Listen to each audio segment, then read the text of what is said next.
Today we're going to talk about whiplash injuries, commonly seen after car accidents. By definition, it's an injury that can occur when a vehicle is rear-ended, but it can also occur from a side impact or even a front impact. But the result is usually onset of neck pain, and neck pain is the most common injury after a vehicular accident, accounting for about 52% of all injuries sustained in a motor vehicle accident. The classic description of the injury and extent was provided by the Quebec Task Force, which not only graded the injuries, but also outlined the mechanism of a whiplash injury, which they defined as being a acceleration-deceleration injury with transfer of forces to the neck, resulting in pain.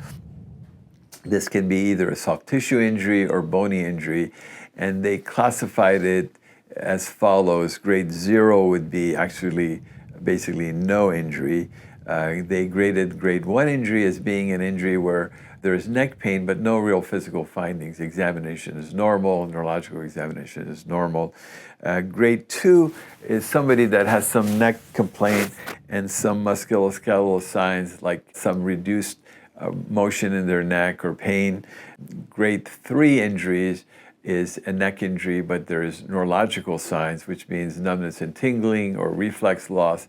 And then grade 4 was defined as being actually a fracture or dislocation of the neck, which represents a more serious injury. The mechanism that's described is that on impact, the body is initially pushed forward by the seat back. You're sitting and then your body is pushed forward.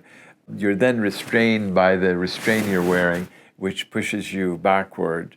The initial study of Punjabi indicated that actually the neck forms an S shape, and there is actually a flexion of the upper part of the neck and then extension of the lower, and this occurs within the first 20 milliseconds of the impact. So the neck deforms into an S shape, not necessarily extension, before it extends and goes backwards, in which case the extension is then stopped by the headrest and then the neck moves forward, which then causes the injury. Interestingly, in rear impacts, a lot of the motion occurs at the C5, C6, and C6, C7 facet joints. These are the joints in your neck, and that's many times where the injury occurs. Beyond having neck pain, there are other disorders that are common in whiplash, and that's why it's termed whiplash-associated disorders. These include headaches, which are very common. They can be temporal, occipital, generalized, retroorbital pain, but we see that very commonly. Patients complain of neck pain.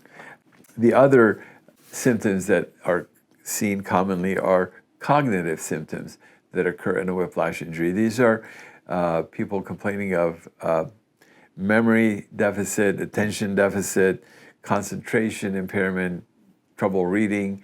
Surprisingly, these occur in about 50% of individuals in a whiplash injury.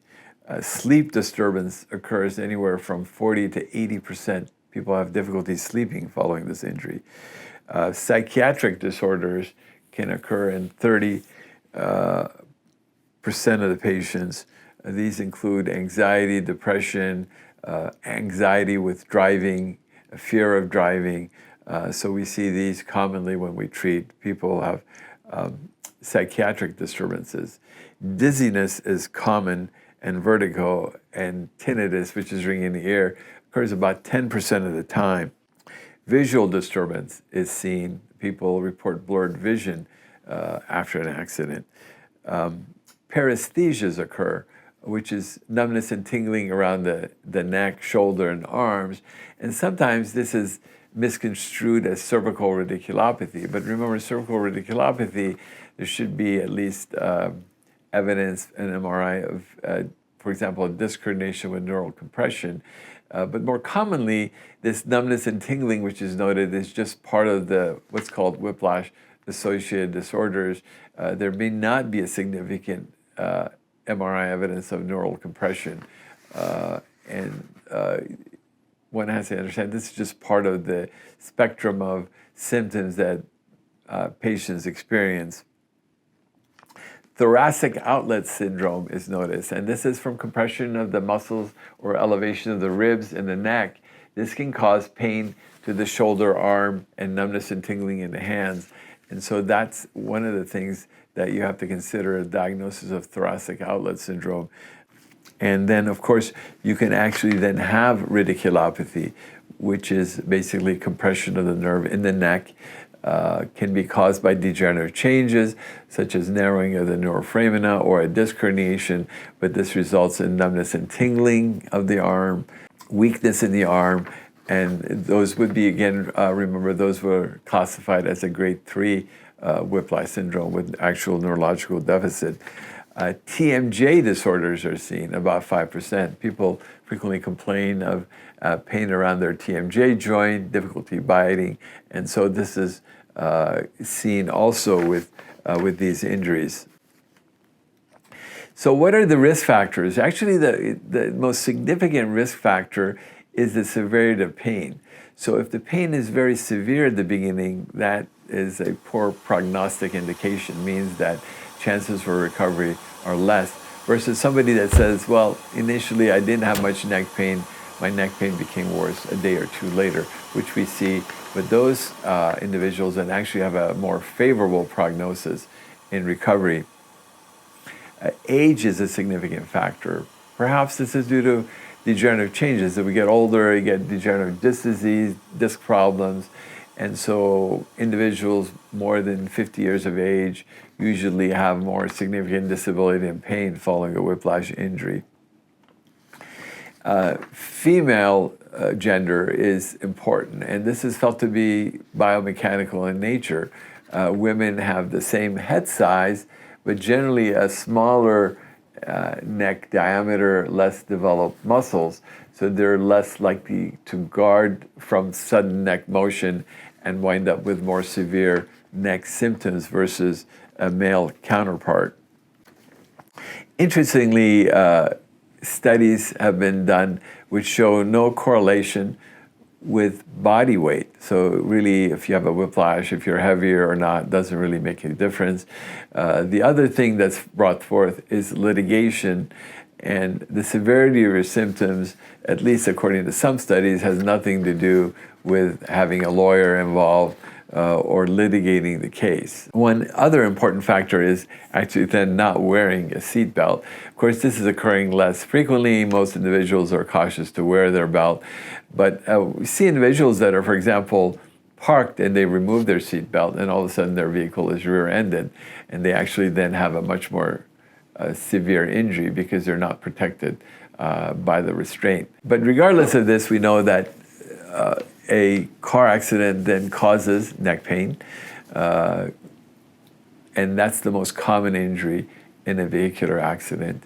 This brings forth the need for further treatment, which we will hopefully address in future talks, but this may consist of therapy, chiropractic, sometimes injections, and of course with severe injuries, surgery may become indicated, and we can certainly discuss that.